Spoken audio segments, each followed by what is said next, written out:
you for joining us here today on Polkernews for This Week on 2+2, presented by Upswing Poker. We've got a good schedule of stuff to talk about today, guys, including Jim Carroll angle-shooting on Poker Night in America, Andrew Barber discussing tournament action, buying and selling, and just general tournament stuff, and Eli Elezra's supposed debt, Sean Deeb calling him out on the Joe Ingram podcast. But first, before we dive into any of that, we're going to kick it off by talking about the Upswing Poker Party, hosted at the Encore Players Club. Awesome event, guys. If you actually did manage to come out, you'll know it was fantastic. We got to chat, with the members, talk about, the stream. I honestly had a blast, and it was just good getting to, get that first-hand experience with everybody. A lot of times when we're here on YouTube or on Twitch or on wherever, and we're discussing things and we're talking about what's going on, we don't actually put the faces that are behind the scenes watching, and being able to get that interaction where I can talk with you, hear your thoughts, got a lot of good feedback, took a lot of pictures. That's just so valuable to me to get that kind of, response. So definitely appreciate everyone that came out for the event. If you couldn't make it, well, you missed out, but I know your heart was in the right place. However, one very unlucky member of the Upswing Poker Party did not manage to make it through the evening. That is right, Jason Moe kicked out for leaving his ID at home. I know, not the best. It seemed like it was going to be more intense, but we were out at dinner. We went to Yardine, I always mispronounce it, at the Encore, and then we head over to the event. Jason Moe forgot to bring his ID. I mean, who really needs an ID, right? It's Vegas. They're super relaxed on IDs here. But anyway, forgot his ID and kicked out of the party. Can I do one of these? Can I get one of these guys? Yeah, that's right. Kicked out of the party. I do appreciate he came by for a little bit. He took to the Twitter streets to express his anger. UL mate, I'm sorry you got kicked out. But anyway, overall, shout outs to a few different people that came out. Of course, Mason Malmuth, mispronouncing his name.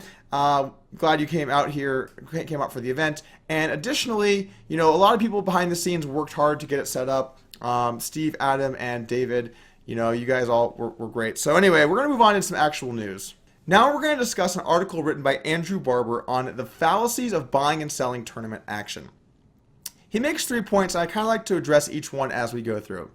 The first point that he makes is called the winner's curse, which is in any auction-style environment, the winner generally tends to overpay. This is because multiple people bidding for the same good will drive up the value of the good so that the person that actually ends up purchasing it will pay more money than what the value of it is. This is especially bad in tournaments because if I say, let's just say I'm like, okay guys, I'm selling my action, who wants a piece of me in the main? And I put it out there, well then I'm now saying to the whole marketplace, hey, you guys bid amongst yourselves and whoever will pay the most money gets it. Well, that might not be a fair purchase of the action. Okay, so that's his first point. The problem I have with that point, and he references this somewhere within the article as well, but it is very much a buyer beware market, okay? The problem with buying action is that, yes, it can be driven up by multiple buyers. If people are not selling at prices that are reasonable, then you should not buy that action. It's pretty simple.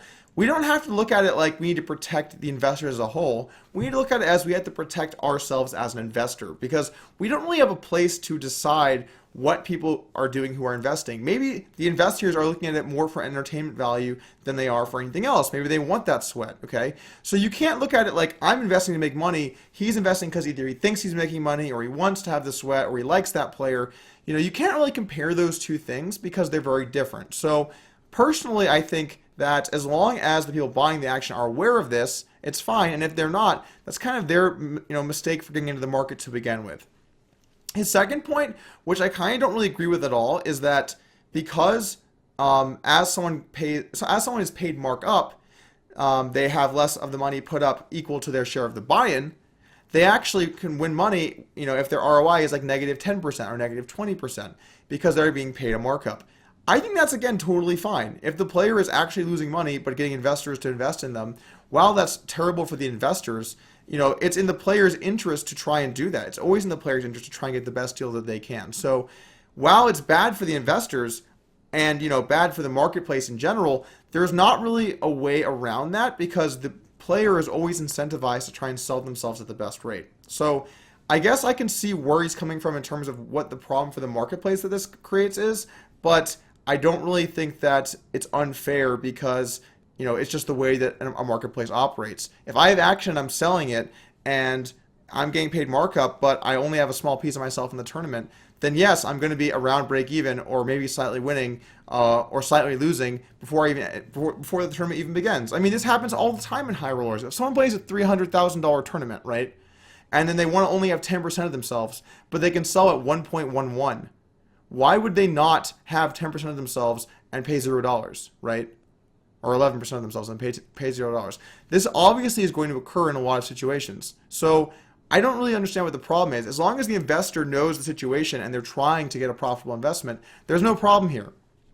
And his third issue is that there is, and this actually is kind of an issue, when a player sells like a package of events, it's kind of like with a home where a realtor is just trying to sell as many houses as they can, but each individual homeowner wants a good deal.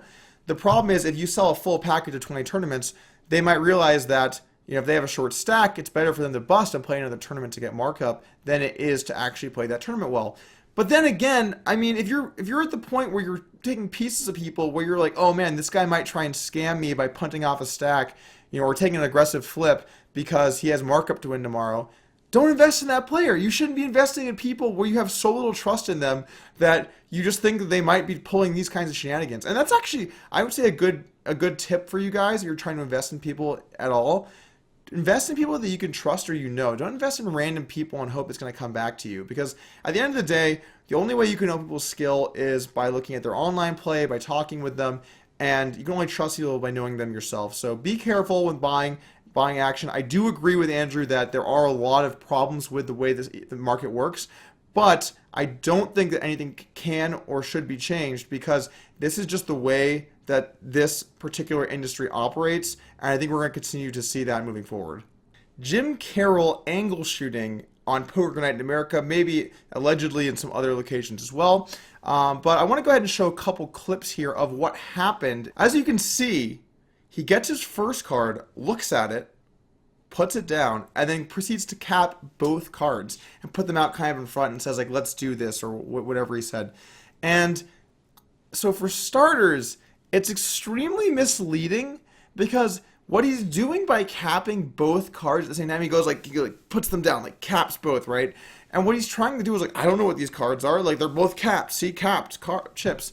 But he's already looked at the first card. Now, because I wasn't at the game and I don't know what the other players know about him, and I don't know if he had already made a comment, like, we don't know if he told everyone that he's looking at one card or not. So until someone can verify that he did or didn't, there's no way to know. But it at least appears like he looks at one card, sees it's an ace, and then caps both cards. There's two examples where he does it again later on in this video as well. Really what that says to me is either one, he's gambling and telling people that he's going to look at one card and then cap the other, or two, he's running a really shitty angle. Because for those that kind of define angle, an angle is when you do something that appears one way but it's actually another to get an unfair advantage on your opponent. And I'm going to use that term unfair because I think that's an important term here. Angle shooting should not be allowed because by allowing angle shooting, you open up the doors for the game of poker to not be played with the poker itself, but to be played with all of these shitty side rules. There's tons of angles that people will, tell you about. There was one pro who told me that, when he was playing lower stakes, and definitely not going to name this guy, but when he was playing lower stakes, if he bluffed the river and their opponent called, he'd say flush, or sorry, if the opponent was going to call, or like tanking, he would just say, you called flush, and he would just turn over a bottom card, and it would be like a heart, and there'd be 3 hearts out there, but he would know his other card was a club, and then the guy like, I didn't call, and then he would be like, yes you did, and then the dealer would be like, no you didn't, he didn't call, and then he would fold thinking he made a good fold, but in reality he was actually good. And that's just one example. There's other examples where some like urban legend 2+2 story where some kid sits down at 10-20, gets dealt his first hand, he's like drinking as a beer, and he's like, all in. Oh no, I'm just kidding, it wasn't an all in. And the floor's like, no, all in is binding, and they force him to an all in, and he just like starts throwing a fit, and he's like, this is bullshit. I didn't say all in. Anyway, the hero of the thread's another person, has kings, calls it off. And it turned out the kid had aces. So the whole thing was an act. And the way the story goes, K-ball of justice hits. But anyway, these are angles, right? These are things where people get an unfair advantage by doing something misleading.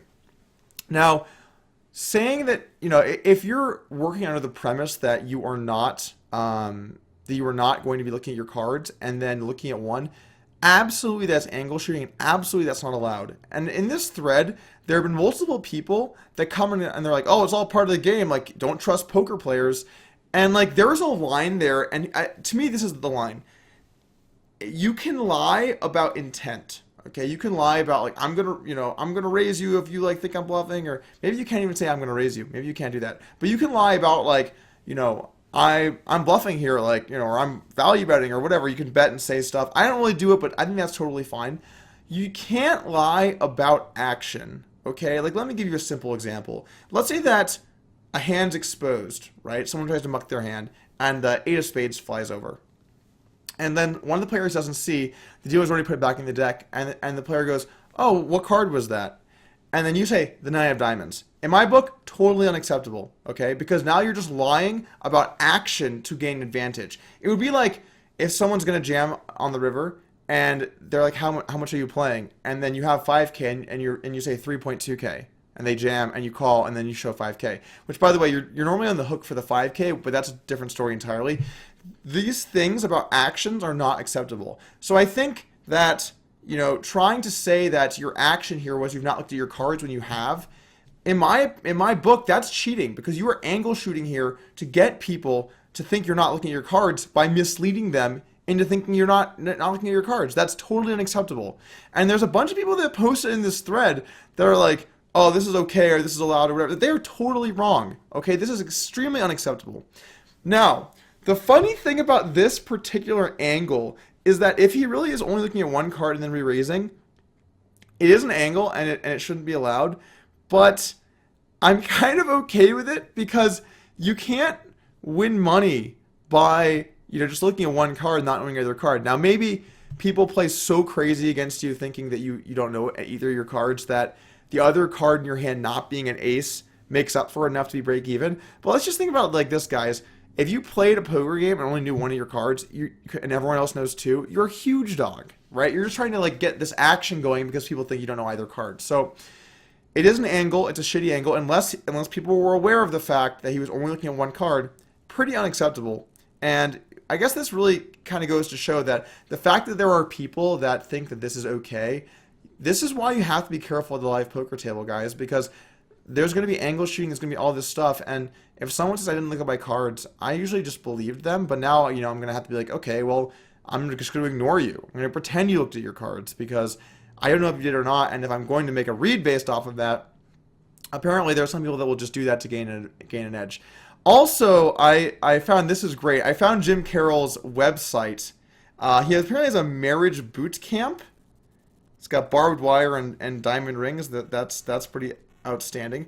An intense 4-day marriage seminar, guys, to solve relationship problems. So that was pretty funny. Also, if you go to the poker section, some really outstanding articles in here. Articles such as, is God in the poker game? When God signals a chop. Justifying playing poker using God. Lies and manipulate Christian poker. So I think it's pretty safe to say this guy's a little on the edge there, and be careful when playing with Jim Carroll. And all in all, don't angle shoot, guys. Be a responsible person, and I guess just don't trust other people at the table, because frankly, that's the way live poker works. Lots of people trying to get edges on you. Don't let them. Be safe at the tables. Let's do this thing. Finally on the show today, we want to talk about Eli Elezra in the high stakes community, and I want to start off with this. It always makes me sad when I look back in the day at all those times I watched high stakes poker, and I was like, man, these guys are so successful and rich, and like one day I want to play with the greats, Brad Booth, Eli Elezra, all these guys, and then it just turns out that they're scamming people, which is really what this is, and it's sad, but it's what it is. So apparently Eli Elezra, this is what Sean Deeb talked about on the Crush Live Poker podcast, but apparently Eli Elezra came out and said that, Sean Deeb came out and said about Eli Elezra that he owed him like $50,000 or $60,000, And the list of people that he owes is ridiculously long. Like tons and tons of people. He didn't want to name any names, but apparently Eli owes many people. Also, Eli has recently been discovered selling his mansion in Las Vegas. Lord knows if it's to pay debts or if it's just to keep playing poker. We really don't know. But I want to talk a little bit about just kind of the persona that some of these people have, you know. And this is how I got personally scammed by Brad Booth. Just because you've seen someone and they have a lot of money or they've had a lot of money, or, you know, with Brad Booth, I remember him like taking those 3 bricks and just like putting it on the table against Phil Ivey when Ivey had kings and he got the fold, right? But like the thing is, that does not mean that they're always going to be good for the money, right? In fact, a lot of times you have to question, why does this person need the money to begin with? There's always a little bit of a story there, right? So apparently what Eli was doing was he's playing something called On the Finger, which I had never heard about until Deep was talking about it. But apparently what happens is when you're playing, you know, you have like some supposed amount of money behind that's not in chips. And then once you run out of chips, you're playing, quote, on the finger. And it means whatever you bet, you know, you're saying you're going to pay off later. And what Sean was doing was if Eli, you know, needed like 5K or something, so he could pay off the bets, he'd take 5K from Sean, and then he'd owe Sean 5K. And I guess this like built up over time, or maybe some transfers. I didn't actually see the whole thing. But the point is, why would anyone allow this? If I'm playing with you, and then you lose all your money, and then you're saying, I'm going to play more with money that I might have for you later, we're not playing, okay? And this is actually one of the things I like about online poker so much. There is no, we keep playing. You're done. You have to sit out. That's it. It's over, right? So you guys have to be careful. You can't just look at someone and be like, oh, this is a famous, well-known guy. He's going to be good. Because, you know, even guys like Eli Elezra now, once it comes out that they owe all these people money, and they're very unlikely to get paid back, it's a real problem. And Eli has said that, you know, he texted the show at Crush Life Poker afterwards saying that his intention is to pay Sean back in small increments. But here's the thing. Who are you going to pay back first, right? There's a lot of people. Who are you going to pay back? So the point is, be careful. Don't loan money. Don't play on the finger. And keep in mind, no matter how big someone's name is, no matter how well known they are, no matter how nice of a guy they are, be careful with people and make sure that you know them well enough that they're going to back up what they say. Anyway, thank you for joining us here on the show today. A lot of fun, good subjects to talk about. I will see you guys next week on Polkernews.